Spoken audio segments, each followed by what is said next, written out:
magnifique. Ensemble vert. Waouh. Superbe. Superbe quand même. Superbe. Alors, notre entrepreneur du jour s'impose crescendo dans la vente de vêtements féminins. Chez Manda, c'est le nom de ces boutiques assez connues quand même en Côte d'Ivoire, précisément à Abidjan, puisque nous y sommes. Et sur les réseaux sociaux, Facebook, TikTok, Instagram et j'en passe, puisque la qualité de ces vêtements ne souffre d'aucun doute. L'entrepreneuriat et son lot de surprises, bonnes comme mauvaises, ont forgé une personnalité de femme d'affaires. Nguesson Armande Pascal nous fera découvrir un parcours croustillant, palpitant, surtout motivant. Et justement, c'est dans Porte Entrepreneur. Bonjour, bonsoir, bienvenue.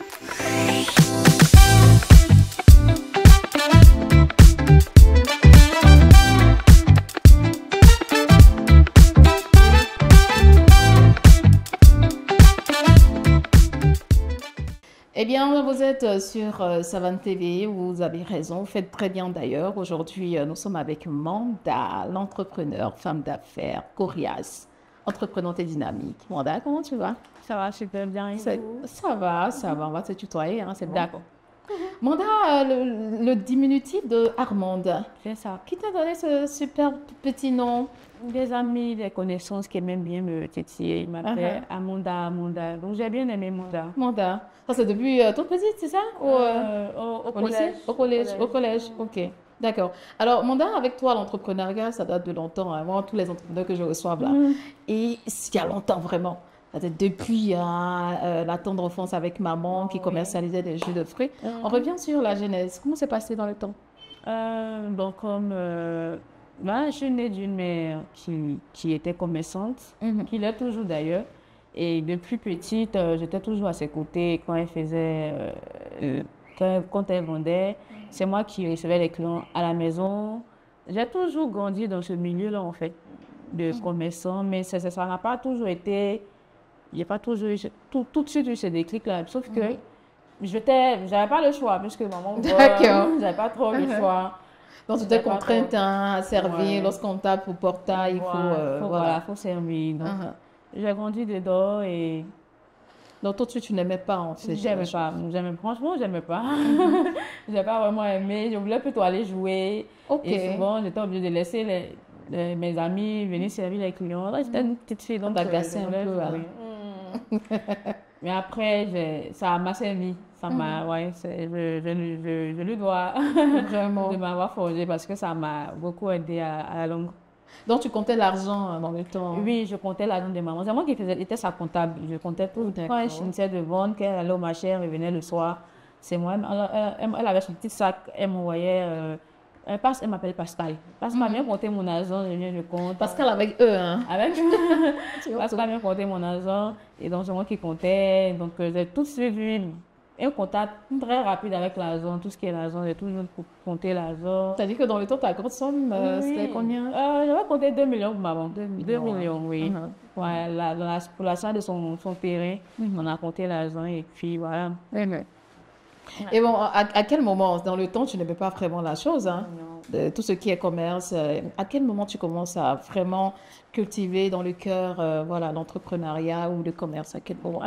Je pense que de base, moi, je voulais être soit journaliste ou directrice d'entreprise. Ma maman, elle a retenu directrice d'entreprise. Chaque fois, elle en parle, elle dit « elle a toujours voulu être directrice d'entreprise, donc ça ne m'étonne pas, elle est là, donc tout ça. » Donc du coup, j'ai toujours voulu être soit journaliste ou directrice d'entreprise. Et moi aussi, aimant le milieu de la mode, les vêtements, j'aime bien m'habiller et tout. Donc, à un moment, je pense que les choses se sont assemblées avec le temps pour me dire que c'était mon milieu en fait de prédilection. Il fallait que j'aille dans tout ce qui est mode et comment transmettre ma passion. Parce que j'aime m'habiller, j'aime bien être mise. C'est tout en vendant des vêtements que moi, j'aime aussi. C'est ça. C'est comme ça qu'à un moment donné, j'ai commencé à vendre. Déjà, j'ai vendu un peu de tout. J'ai vendu des chaussures, des mèches, j'ai vendu des sacs. En tout cas, j'ai vendu plein de choses, mais avec le temps, le côté vêtements m'a plus fait appel que Tu t'es spécialisée dans les vêtements jusqu'à ce jour-là. jour. D'accord. Alors, donc en 2017, après le baccalauréat, tu décides d'aller voir un peu à Djamé, faire des photos. C'est ça. On s'est basé. Et puis, tu as commencé avec combien ce temps-là? Ah, donc en ce temps-là, j'avais mon petit copain. Ouais. Et voilà, on avait la somme de 117 000 francs, je me rappelle bien. D'accord. Et on était allé acheter des chaussures. Des chaussures pour vendre, pour commercialiser. Donc, Que des chaussures, hein? Il n'y a pas eu d'autres articles. Oui. Ok. Ce jour-là, c'était des chaussures parce que c'est ce que lui, bon, il avait vu, il me disait que c'est ce qui serait bien. Lui travaillait, il avait son petit boulot et moi, comme je voulais vendre quelque chose, il m'a dit, bon, les chaussures, ça aide bien. Donc, du coup, on est parti. De base, c'est pas forcément ce que moi je voulais, mais bon, avec ses conseils, on est parti. On a pris les chaussures, les soirs. Au quartier, on étalait un bâche et comme on appelle, on disposait les chaussures, on vendait. Voilà, et la journée aussi, moi aussi j'essayais un peu de voir sur les réseaux sociaux parce qu'à ce moment-là, c'était l'avènement de l'e-commerce, tout ça. Donc j'essayais de voir un peu comment vendre ça au-delà du quartier à d'autres personnes et tout. Donc du coup, j'allais guetter en journée, j'ai guetté un peu, j'essayais un peu de faire des photos pour mettre sur les réseaux. Bon, je m'y connaissais pas vraiment. Tu mettais Donc, comme ça. je mettais comme ça, voilà. Est-ce qu'il y avait des réactions ce temps-là? Il n'y avait pas de réaction. Il n'y avait pas de réaction. Vraiment, je ne m'y connaissais pas. Donc, c'était des essais que je faisais. J'essayais un peu de voir ça et là, comment les gens faisaient, mais ce n'était pas encore ça. Donc, du coup, c'était réellement des ventes qu'on faisait au quartier. Mais après, ça n'a pas trop marché parce qu'au quartier, les connaissances, j'ai payé après, j'ai payé un peu. Donc, du coup, après, ça n'a pas trop marché. Donc, il n'y a pas eu retour sur investissement. Il n'y a pas eu réellement retour sur investissement. Il y a eu perte. Après de 100 et quelques millions, on s'est retrouvé à 80 000. Et puis après aussi, bon, nous, on s'est retiré un peu, on n'avait pas encore trop le truc là. On faisait des petites dépenses et tout. Donc, on n'a pas su vraiment gérer la première fois. Et après, j'ai dû stopper. Donc, tu arrêtes? J'arrête, voilà, totalement de vendre les chaussures. Et en ce moment-là, j'avais fini le bac. C'était la transition pendant les temps d'orientation. Effectivement, la transition. Donc, j'avais du temps, des vacances. Donc, je me posais un moment, je réfléchissais à comment j'allais pouvoir continuer, en fait. Parce que je sentais que j'aimais avoir l'argent. Donc, on va dire c'est à partir de là. Oui, ça va. Tu as commencé à aimer, en fait, la chose. Ouais, et puis je me suis dit que je voyais des gens vendre sur les réseaux sociaux. Je me suis dit qu'avec les réseaux sociaux, ça allait donner quelque chose. Ok. Parce que je savais que ça allait prendre, mais comment ça allait prendre, je ne savais pas comment rentrer dedans en fait. Parce que ça commençait, c'est vrai que c'était l'avènement, mais c'était vraiment des gens qui étaient vraiment leur clientèle. C'est-à-dire que les gens avaient déjà leur clientèle. C'était déjà. Quand tu viens sur les réseaux, chacun sait où il va acheter ses trucs en fait. Ouais, parce que chaque vendeur avec ses clients, les gens avaient du mal à laisser leur vendeur à l'acheter chez quelqu'un d'autre. Donc, du coup, quand tu viens de rentrer, il faut vraiment avoir quelque chose pour qu'on puisse venir vers toi. Donc, comment j'allais appâter les gens? Qu'est-ce que j'allais proposer qui allait faire venir les gens vers moi? Donc, tu proposes quelque chose qui a fait vraiment la différence, une valeur ajoutée. Après, je suis allée à Djamé, j'ai vu un sac qui m'a plu, un sac rose, je me rappelle bien. J'allais prendre encore une autre chaussure de la même couleur et je suis venue à la maison, j'ai fait une photo. Mais ça, c'est à quel moment? C'est-à-dire après le baccalauréat, il y a la transition pour bifurquer au niveau de l'université. Tu as fait... D'accord. C'était à cette période-là. C'est à cette période-là même que je vendais les chaussures. J'ai fait peut-être un mois et demi, puis j'ai arrêté. La transition, elle est quand même longue. Je crois que c'est 3 mois qu'on a. Oui, c'est ça. Donc, du coup, après ça... C'est comme ça que j'ai fait la photo et j'ai eu beaucoup de sensations. C'est ce jour-là que j'ai eu vraiment des réactions. Donc, ce jour-là, tu avais fait comme la première fois, tu avais posté comme ça. Bon, ce jour-là, je n'avais pas posté. Là, j'avais compris qu'il y avait des groupes de vente. Ok. Avant, moi, je postais sur mon profil comme ça. Simplement, c'est ça. Mais j'avais compris qu'il y avait des groupes de vente. C'est-à-dire, il y a des groupes qui sont composés où il y a des acheteurs et des vendeurs qui proposaient leurs produits. Donc, quand j'avais compris, j'avais intégré les reines du shopping en ce moment. Voilà, donc j'avais intégré le groupe et c'est là que j'ai posté. J'ai eu énormément, beaucoup de réactions. Donc, il y a eu des commandes, j'avais plus de commandes, mais comme je ne savais pas si j'allais trouver encore le même article. Le même article, j'allais demander, mais s'il y a 10 personnes sur le même article, tu fais comment? Je ne savais pas comment faire. Donc, j'ai pris 5 commandes et donc, je suis repartie à Djamé et chercher le même article, mais j'ai eu malheureusement 2 ou 3. Et en d'autres couleurs, j'ai essayé de proposer à d'autres clientes, elles n'ont pas accepté, mais celles qui ont accepté, je suis allée, j'ai livré, elles ont aimé. J'ai gardé leurs contacts. C'est comme ça que je me suis fait des contacts WhatsApp. Ok. Pour voir, voilà. Donc, j'ai enregistré leurs contacts. C'est moi qui allais faire les livraisons. Du coup, j'avais la possibilité de parler avec les clientes. Elle me disait que, bon, à part les sacs, vous vendez quoi? Et je dis, bon, je disais, parce que moi, j'avais un peu guetté un peu ce qui se faisait à Djamé. Donc, j'ai dit, je vends les habits aussi, je vends d'autres choses. Et d'accord, prenez mon numéro sur WhatsApp, si vous postez, je vais voir. Comme ça que Mais est-ce que dans le temps, c'est-à-dire que tu n'as pas pu satisfaire les 50 personnes? Pas du tout, pas du tout. Donc, sur 50, tu as pu satisfaire combien? 4 ou 5 Wow. maximum.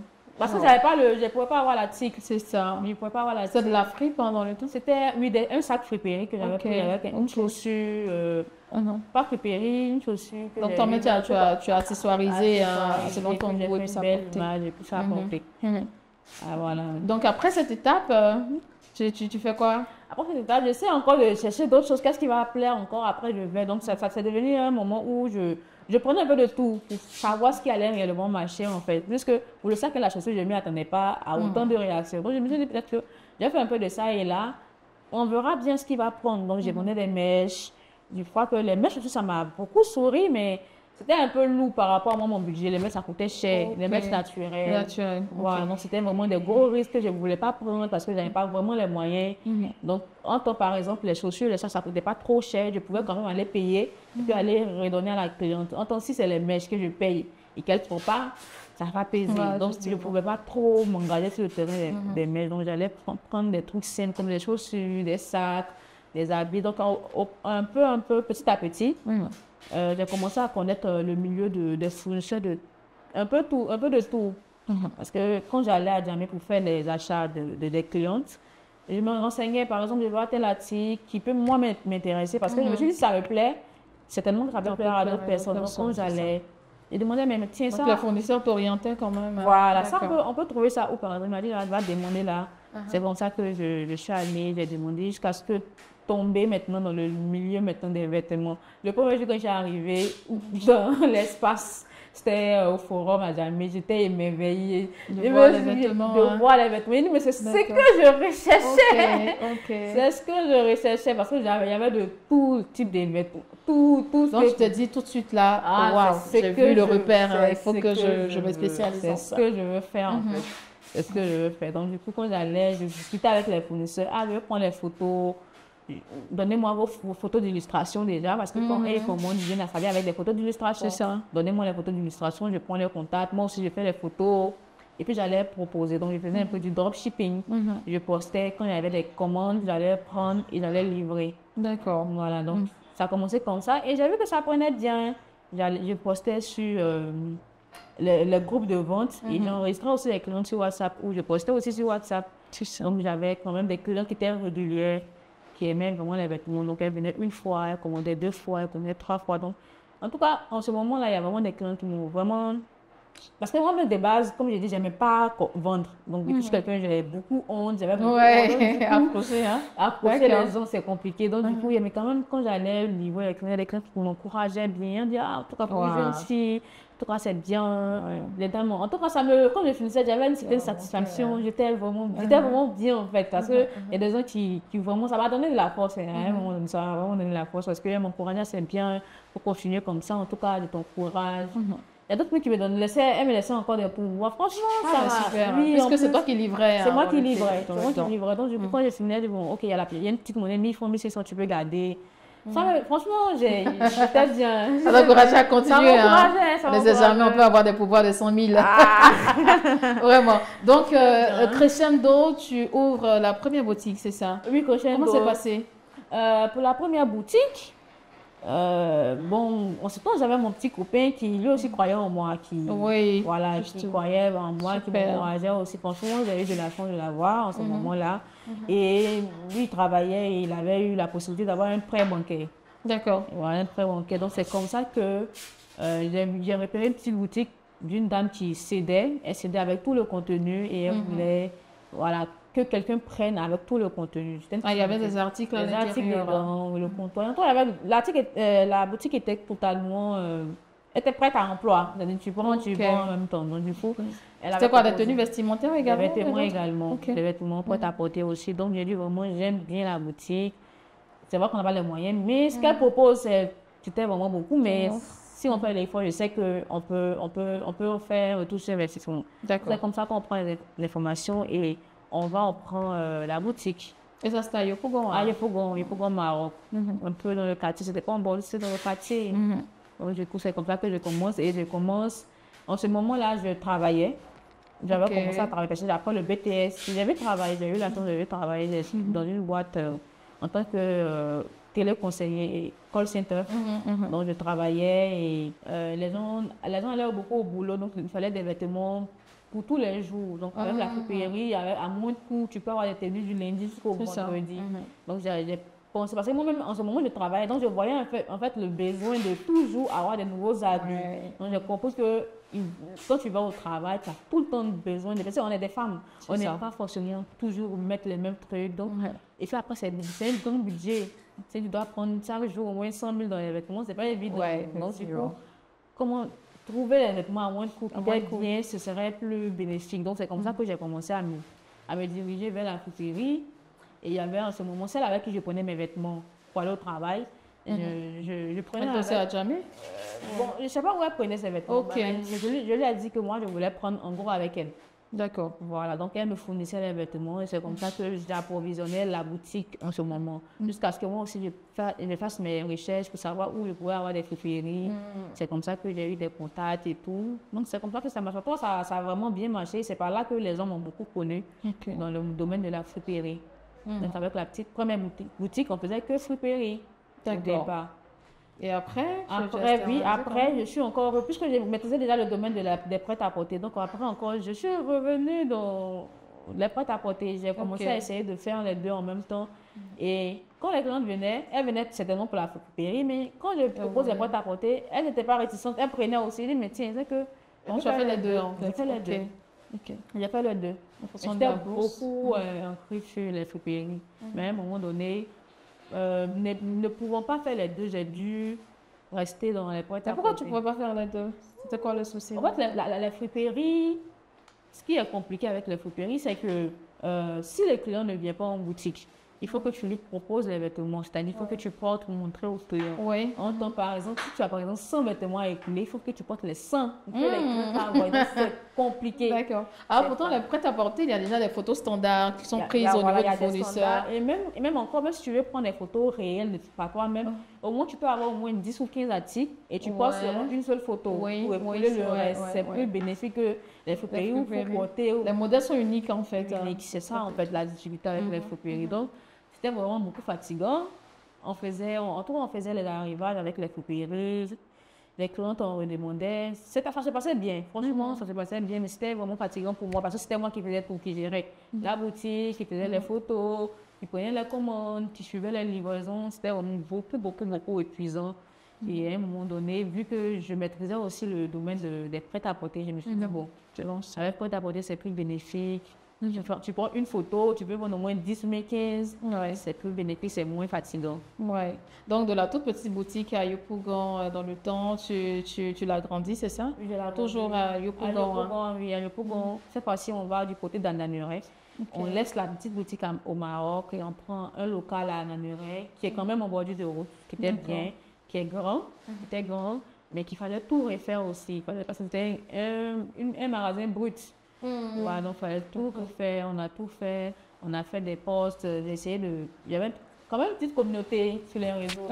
J'essayais de montrer un peu les étapes. Après, les gens me soutenaient en tout cas, je suis fière de toi, de la petite boutique où tu étais. Tu as ouvert maintenant, tu es en train de faire une grande boutique, en tout cas, félicitations, du courage. C'est comme ça qu'on a fait le lieu de l'ouverture, on a mobilisé des personnes qui sont venues. En tout cas, ça s'est bien passé, on a ouvert la première boutique, qui est encore là, qui est restée la première boutique de chez Monda. Voilà. Par la suite, maintenant, il y a cette boutique où nous sommes présentement. 2 ans après. On a ouvert la boutique de Yopougon le 19 décembre 2022. Et après, on a ouvert celle-là le 13 août 2024. D'accord. Est-ce que, justement, dans l'avenir, tu comptes ouvrir encore des boutiques partout à Abidjan, pourquoi pas même à l'intérieur? Bien sûr, à l'intérieur, oui. Je vais faire des prospections, je vais aller là-bas parce qu'on a fait beaucoup d'expéditions dans les villes. D'accord. On fait beaucoup d'expéditions. Parce que les gens font confiance, donc du coup, ils n'ont pas du mal à envoyer leur argent pour qu'on puisse les faire parvenir. Donc, on a beaucoup de clients à l'intérieur. Donc, à la longue, on fait des prospections, aller voir un peu où on peut s'implanter à l'intérieur. Voilà. Et même à Abidjan, ici aussi, hein, dans d'autres communes. Dans d'autres communes, peut-être en zone sud. En tout cas, j'essaie de voir. Ça fait partie de tes projets. Ça fait partie des à court ou à long terme? Ça sera à court terme. À court terme, ouais. D'accord. Monta, dis-nous, quelle est cette difficulté que tu as eu à rencontrer dans ton parcours entrepreneurial que tu ne pourras jamais oublier? Il y a les entrepreneurs ont tellement de difficultés, mais il y a une petite difficulté là, ou grosse, que tu peux jamais oublier. Bon, en ce qui me concerne, la plus grosse difficulté que j'ai eue, la plus grande épreuve, c'était l'année passée. Ok. Voilà, au moment où les choses semblaient être bien pour moi, les gens me connaissaient, j'étais quand même, j'avais une petite référence quand même dans mon petit milieu. Et donc, pour moi, tout se passait bien pour moi, je gérais comme je pouvais gérer. Et puis, un matin, disons un soir, je me lève, enfin, j'étais à Yopougon, la boutique de Yopougon, et on m'identifie sur un poste sur UKVCI, un consommateur averti, numéro 2. J'avais beaucoup de notifications, je ne comprends pas. Je clique dessus, je vois une cliente insatisfaite qui a acheté des vêtements avec nous et qui n'a pas eu la satisfaction et qui a fait un post pour dénoncer en fait que on l'a mal reçu et tout. Donc je ne comprenais pas parce qu'en ce moment, puisqu'il y avait beaucoup de choses à gérer, je faisais encore des friperies et malgré ça, je faisais des friperies. Donc j'étais un peu de tout. Donc je confiais quand même la gestion, un temps soit peu, de la page à quelqu'un pour pouvoir moi aussi m'alléger à un moment donné. Il y a eu une mauvaise gérance, un petit quiproquo, la cliente n'a pas été satisfaite, elle a fait un retour et ça fait une tâche. Ça fait mouche. Ça, effectivement, pour ça, mais tout de suite, quand tu vois le poste, qu'est-ce que tu ressens? J'étais vraiment, je sais pas, abattue. Parce que dans tout mon parcours, il y a toujours cherché c'est ça qui me suit longtemps, il y a toujours cherché cette satisfaction avec le client. Parce que quand le client est satisfait, moi, j'ai l'impression de bien faire mon truc, en fait. C'est ça. Je me dis que c'est la base. Si le client est satisfait, même pas forcément la récompense, mais c'est la satisfaction des clients. Parce que ça te procure un bien-être, une certaine joie. Donc, du coup, quand le client est satisfait, il y a des moments où je faisais des postes pour dire que franchement, quand je vois les retours des clients, je suis découragée, franchement. Mais les clients me disent, mais tu ne peux pas tout faire bien, faire net. C'est quelque chose qui me parle, je ne sais pas pourquoi, qui me touche tellement. Ton point faible, ton point sensible. Là. Ça me fait trop. Donc, j'ai eu tellement mal. Et le même soir là, je me rappelle, j'ai appelé la cliente pour lui dire que pour me présenter que j'étais la responsable de la boutique en question et que j'ai pas vraiment été impliquée tout au long de la transaction pendant la vente jusqu'à la réception et que malheur à moi, j'apprends que il y a eu un problème avec nous et que déjà je m'excuse de la manière, la tenue des choses et que voilà. En tout cas, elle a été réceptive. Bon, après, j'ai dit que bon, c'est parce qu'elle a fait le poste que moi je suis venue vers elle. Effectivement, si elle n'avait pas fait. Moi, je n'étais même pas informée, je ne savais même pas. C'était pas un problème aussi grave. On pouvait régler ça vraiment rapidement, mais la gestion a été un peu lente. Et c'était pendant les fêtes. Pendant les fêtes. Imagine, il y a l'affluence. C'était une expédition, elle était à l'intérieur encore du pays. C'était compliqué, c'était pendant les fêtes. C'était le 23 décembre. En tout cas, c'était pendant les fêtes même. On était vraiment surmenés. Donc, du coup, ça a pris du temps. Ça a pris du temps. Et elle avait raison sur toute la ligne. Elle avait raison. Et bon, j'ai essayé de m'excuser. Il n'y a pas de problème, que le mal est déjà fait. Et que ce qu'elle veut, elle voulait un remboursement. Il n'y a pas de problème. D'accord. Vous avez remboursé. Voilà. Le truc, c'est qu'il y a eu beaucoup de commentaires, les gens ont vu. Et des gens aussi qui n'étaient pas satisfaits dans le passé. Depuis, ils sont revenus. Des trucs. Ça fait un retour en fait. Vous allez que là, c'était la page des vêtements prêts à porter. Ça n'avait rien à voir avec les vêtements friperie. Mais les clients de friperie qui depuis sont venus aussi commenter. Parce qu'elles me connaissent. On me connaît. Donc, du coup, il y a eu beaucoup de commentaires, ça m'a vraiment, vraiment touché. Est-ce que j'étais à deux doigts de lâcher prise pour dire c'est bon? Je voulais, mais j'ai fait quoi? C'est ce que j'aime. C'est ce que j'aime. J'ai lâché prise, j'ai fait quoi? Mais comment t'es arrivé à te relever? C'était dur, j'ai fait 3 jours. Je sais pas, je suis pas sortie 3 jours à la maison. J'ai fait une petite dépression. Pendant ce temps? C'était chaud, oui. C'était chaud, j'ai beaucoup pleuré. C'était un moment où je me suis... laisser quand même un peu abattre. Laisser toutes les émotions descendre, la colère, la frustration, la tristesse, tout ça. Parce que quand même, je me dis que je faisais beaucoup d'efforts pour essayer de satisfaire les clients, j'essayais de gérer, et pourquoi ça m'arrive, et puis pourquoi il y avait des commentaires qui n'avaient rien à voir avec la peine de la cliente. C'est-à-dire les gens s'attaquaient parce que moi, dans mon domaine, moi, je suis mise en avant. C'est ça. Voilà, chez Manda, quand on dit chez Manda, on se connaît qui est Manda. Qui est Manda, c'est ça. Voilà, donc les gens tout de suite s'en prenaient à toi, en fait, ta personne. Physiquement, ok. Moi, je les avais bon, après, votre domaine, il y a tellement de jalousie, tout est mélangé. Je me disais, mais bon, moi, je suis dans mon coin, je fais ma chose, j'ai jamais eu à parler mal à une cliente. Ça a toujours été dans la courtoisie, ça a toujours été dans le respect, mais pourquoi, je ne comprenais pas, en fait. Donc, après, je me suis dit, bon, ma petite, ne sois pas naïve, le monde n'est pas un monde de bisounours. Comme tout allait aller sur les roulettes. Ça sera un long fleuve tranquille. Et je pense que, après je me suis dit, je pense que s'il y a eu cela, c'est certainement qu'il y a quelque chose de plus grand qui t'attend. Ouais. Voilà, il y a quelque chose de plus grand qui t'attend et que peut-être que c'est une faille qu'il faut résoudre pour pouvoir aller dans une autre dimension de ce que tu fais chez moi. Donc, à un moment donné, je me suis dit, bon, assez pleuré, il faut que je me relève et que j'affronte. Je ne savais pas comment j'allais aborder le problème parce que c'est vrai que j'ai réglé avec la cliente en aparté, mais les gens ont vu. Les gens ont vu tout ce qui se passait. Donc, toi, voilà ta page. Il faut que toi, en tant que responsable, tu dises quelque chose. Tu n'as pas laissé ça comme ça. En tout cas, pour moi, personnellement, je me dis que tu n'as pas laissé ça comme ça. Donc, après, tu as fait un post. J'ai fait un post sur un communiqué sur la page pour dire que, en tout cas, loin de nous, l'idée de frustrer une cliente ou de négliger, ça a été vraiment un truc qu'on aurait pu gérer facilement, mais on n'a pas fait. Et on s'excuse et on fera de tout notre possible pour pouvoir régler le problème, de sorte qu'on n'ait pas ce genre de retour, en fait. Voilà, j'ai fait un post, les gens ont dit oui, c'est vrai. En tout cas, il faut gérer, essayer d'arranger tel milieu. En tout cas, j'ai eu des suggestions, essayer de voir ce côté-là. Il y a des trucs qui disent, en tout cas, moi, j'achète depuis chez toi, j'ai pas eu de problème. En tout cas, moi, je sais que tu es quelqu'un de courtois, que bon. Mais est-ce qu'après cet épisode, tu as encore revu tes relations avec tes clients? Vraiment être assez méticuleuse, être assez regardante là-dessus? Oui. Parce que je me dis que ce sont des expériences qui peuvent surgir au quotidien. Oui, ça à tout moment. À tout moment. Déjà, sachant que je ne pourrais pas moi le gérer parce qu'on a plus de... chez Manda, il y a 4 tunnels de vente. Quand je dis 4 tunnels, c'est-à-dire qu'il y a 4 réseaux où on reçoit les clients. Il y a le l'inbox de la page, il y a le WhatsApp principal. En plus de ça, on a 2 autres WhatsApp. Donc, il y a 4 WhatsApp sans compter les appels et tout. Donc, moi, je ne peux pas tout gérer. Oui, mais je dis quand même à toutes celles les assistantes qui gèrent que s'il y a un petit problème et qu'il y a tout, il faut que ils soient au courant. S'il faut régler rapidement, on va régler rapidement avant que, voilà, si vous voulez qu'il n'est pas que ça dérive à autre chose. Parce que là, ce que j'ai appris, c'est que si j'avais... en tout cas, si c'était moi qui avais reçu la cliente, le problème n'allait jamais suivi. On aurait tous trouvé un terrain.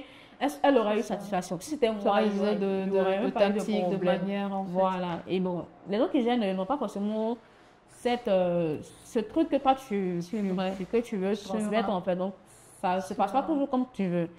Ce qui est intéressant dans ce que tu dis, c'est d'abord la satisfaction de la clientèle. Effectivement. Avant l'argent. C'est vrai qu'on cherche l'argent, mais c'est un peu intéressant quand derrière, il y a la satisfaction d'avoir bien fait son travail aussi. Plus un client est satisfait, plus il est fidélisé, plus il t'envoie également d'autres clients. Des clients, recommandations. C'est pas toujours facile. On a encore des plaintes. Je dirais pas que... Mais qui ne manqueront pas. Qui ne manqueront pas. Ça me touche encore au même point, mais je me dis que finalement, ça ne va jamais finir là, forcément. Mais le tout, c'est de vraiment gérer de sorte que ça ne passe pas au même... que ça ne ressemble pas à ce qui s'est passé. Ce qui s'est passé dans le temps. D'accord, Manda, c'est vrai, hein, tu es dans le domaine des tenues vestimentaires, donc en vêtements. Donc tu ne penses même pas aller peut-être au niveau des chaussures, des sacs. Non. Si. Tu veux vraiment te spécialiser. En fait, je veux atteindre. Il y a un niveau de ce que je fais que je veux atteindre qui n'est pas encore ça. D'accord, c'est quoi? Je sais pas, je veux déjà avoir un site internet. Ok. Voilà, essayer de professionnaliser plus ce que je fais. En fait, ce que je vis, c'est vraiment faire un site un peu comme les Zara, un site Mhm, pour effectivement. pour utiliser, voilà, un site où, On te dit voilà. d'avoir ta marque de vêtements Effectivement, aussi. oui, bien sûr. J'ai lancé ma marque aussi, Monda Collection. Ah, Là, super. je ne pouvais pas gérer. Franchement, il y a tellement d'idées qu'à un moment donné, je commence à être embrouillée. Je fais un peu de ci, je D'accord. laisse donc je me suis Non, dit, tu bon, préfères investir bien sur quelque arranger chose. ça, bien structuré. Ça va venir. Ça va venir avec le temps, ça va venir de ne pas me presser. Et surtout, comme je veux faire bien les choses, il faut que je fasse bien déjà ce que je fais. Et après, j'aurai moi-même l'expérience de bien faire les autres choses qui vont, voilà, Ouais, venir vraiment. après. Manda, à ce stade de ta life, est-ce que tu te dis, j'ai eu un parcours assez relevé, je suis satisfaite quand même de ce que j'ai vécu? Je suis reconnaissante. Je ne suis pas Ouais. satisfaite, mais je suis Tu es reconnaissante. reconnaissante? Ouais. Parce qu'il y a encore Il y a du chemin. encore de chemin à faire. Beaucoup, oh, beaucoup de chemin. Il y a trop de choses. Il y a tellement de choses C'est dans la bon. petite tête, de Manda, vraiment. Il y a Vraiment. trop de choses. Mais je suis quand même reconnaissante d'où je suis, de là où je suis quittée, et puis du stade auquel je suis arrivée. Franchement, il y a beaucoup de reconnaissance. Maman, elle est satisfaite? Ah oui, ah oui, papa aussi. Il n'avait pas prédit forcément que je sois dans ce domaine-là, mais quand même, il me le renvoie bien, il me donne des conseils. En tout cas, je vois les satisfactions, en tout cas, et ça me... Je me dis que quand même, Vraiment, hein? j'ai fait le bon choix quand même, finalement. D'accord, moi, nous sommes en train de terminer l'émission. Ça vite passé quand même. Oui, quand même. Ça vite passé. Alors, il y a ces entrepreneurs-là, justement, qui commencent dans la vente de tenues vestimentaires, surtout font du e-commerce. Quel conseil tu as à leur donner? Oh, moi-même. Bon, le conseil que je pourrais donner à toute personne qui se lance, c'est que ce que moi, je n'avais pas compris dans le temps, c'est que tu ne peux pas commencer une activité aujourd'hui et puis espérer être le meilleur en même temps. C'est-à-dire que exceller directement, il faut beaucoup de temps. Ça prend beaucoup de temps. Moi, à un moment donné, je me suis rendu à l'évidence que le stade auquel je veux arriver, il va falloir du temps. Et en même temps du temps, il va falloir aussi beaucoup de travail. Quoi. Donc, faudra qu'on pense que si on commence une activité aujourd'hui qui fonctionne pour X personnes, ça veut dire que dès qu'on va commencer, ça va en même temps pour l'autre aussi. Non, non, non, non, non. Hein. Parce que ce qu'on ne voit pas dans cette histoire, l'autre partie de l'iceberg, c'est les sacrifices que la personne fait derrière. C'est ça. Est-ce que vous êtes prêt à faire les mêmes sacrifices que la personne a fait pour avoir le niveau auquel elle est actuellement? Je ne pense pas. Ou même peut-être que vous n'allez pas pouvoir supporter la pression. C'est vraiment difficile. Donc, c'est de s'armer de courage et puis de vraiment s'investir à plein temps. C'est beaucoup de sacrifices.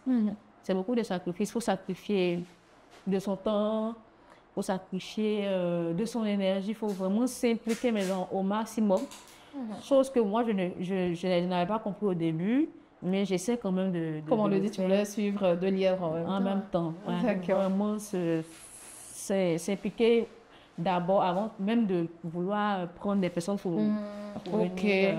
C'est dit dans un début, il faut être là. Réellement être là, impliqué, pour maîtriser sa chose avant de vraiment prendre avant de confier ça à quelqu'un d'autre pour la gestion.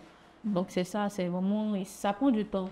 Ça prend du temps. Généralement, quand on voit des gens qui ont réussi, vu qu'on les connaît, peut-être c'est un petit laps de temps, on se dit que bon, peut-être que la personne n'a pas commencé la personne. On voit juste le succès. Il y a un parcours. Il y a un grand parcours qu'il faut. C'est-à-dire qu'il y a des étapes qu'il faut vraiment apprendre à suivre. Parce que si tu veux me brûler, ferme te décourager, tu vas dire que ça ne marche pas pour moi. Pourtant, il faut du temps. La constance. Après, il n'y a pas de recette miracle. Il n'y a pas de recette miracle. Il n'y a pas de recette miracle. D'accord. Donc, Manda n'a pas commencé avec une plume de poulet pour avoir des poulets. Non. Moi, je ne dirais pas ça, non. Je n'ai pas commencé avec 25 francs. Waouh, Pourquoi j'ai eu la chance d'avoir des personnes de l'aide aussi. Qui t'ont aidé, juste là. Qui m'ont aidé. Donc, je vais pas commencer avec 25 francs. Merci, Manda. Alors voilà, c'est d'ici que nous allons refermer cette émission. Nous étions donc en compagnie de Nguessan Armande Pascal. Pascal, je vous l'ai dit, il y a E à la fin de Pascal. Donc, c'est pas Pascal masculin, mais c'est Pascal féminin. Tout de suite, quand elle m'a dit, Pascal, femme. Oui, c'est ça. Merci. Alors, nous, on te souhaite très bon vent dans tes entreprises, que tes projets connaissent succès. Amen. Surtout. Et puis, on sera là pour l'ouverture des autres mois. On va faire la couverture. Il n'y a pas de problème. Ok. Voilà, donc, on se dit à très bientôt. À bientôt. Merci. Merci à vous. Je t'en prie. Alors, à vous, chers téléspectateurs de Savane TV, merci de nous avoir accordé votre temps. J'espère que vous avez pris de bonnes notes des différents conseils et puis surtout portez-vous bien et restez connectés. On se retrouve très bientôt. Bye bye.